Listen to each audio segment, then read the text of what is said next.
The cry came at sunrise, thin and desperate. Misha, a farm dog, lifted her head from the straw. She followed the sound through the dew-wet grass and stopped at the fence line.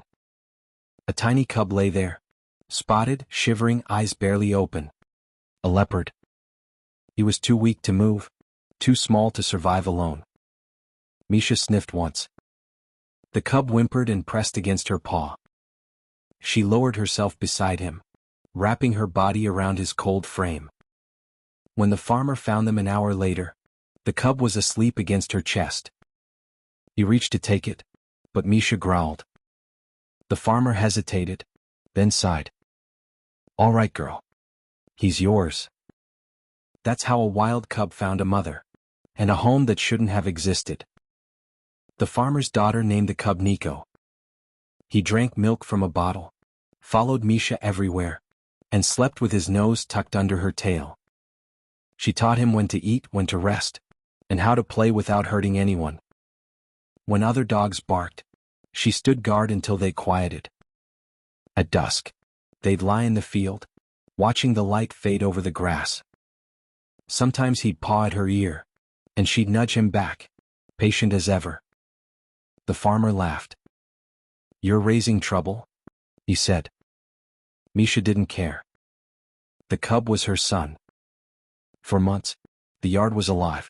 Paws pounding, tails wagging, soft growls echoing through the barn. But Nico grew fast. His jumps got higher, his eyes sharper, his silence longer. He was changing. And somewhere beyond the fields, the forest had already started calling him home.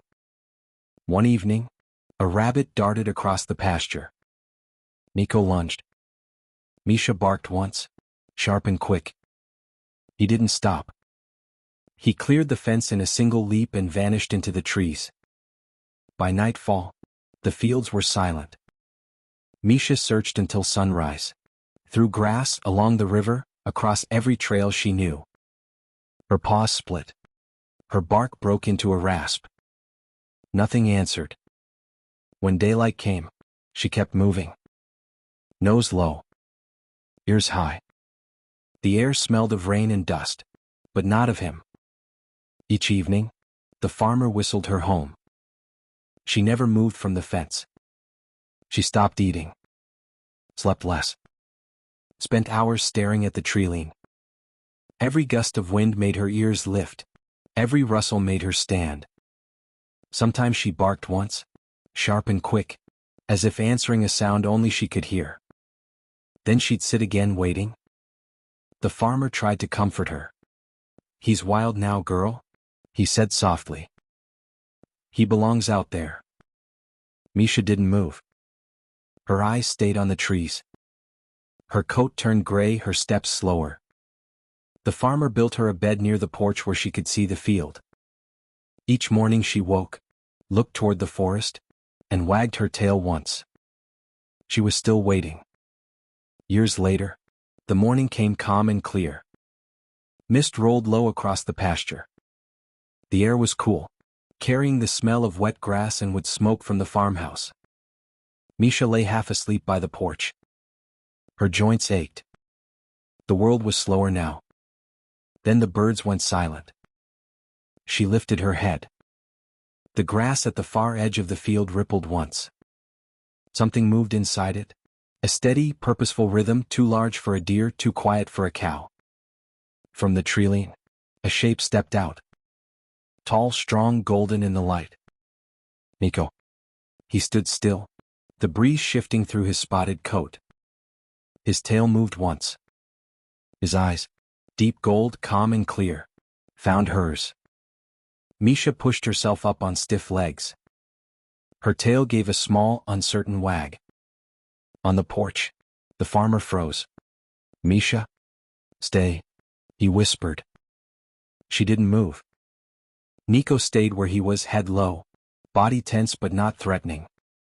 Then another shape appeared behind him, smaller, spotted and cautious. Cup. It peeked from behind his leg, blinking at the light. Misha's ears lifted. Her old body trembled. Nico took a single step forward. Then another. The cub followed, its tiny paws sinking into the wet grass. They stopped a few paces away. Misha whined softly, a sound between hope and disbelief. Nico bowed his head. The muscles in his shoulders relaxed. He looked at her the way he once had, not as a predator, but as something familiar. Then he nudged the cub forward. The little one hesitated, then took a step, and another. It reached Misha, sniffed her paw, then pressed its head gently against her muzzle. Misha lowered herself, touching her nose to the cub's fur. The cub leaned closer, comforted by her warmth. The farmer stood frozen, eyes wet, the morning light bright against his face. For a few quiet seconds, no one moved. Only the breeze stirred. Nico gave a low rumble, not a warning, but a thank you. Then he turned, leading his cub toward the trees. At the forest's edge, he looked back once. Misha wagged her tail. For that moment, the world felt whole again. The farmer knelt beside Misha, his knees pressing into the damp earth. "You did good, girl," he whispered, his hand resting on her back. Her fur was cold from the morning dew. She didn't move, but her head stayed turned toward the trees. By sunrise, she was gone, peaceful, still facing the forest that had taken and returned her son.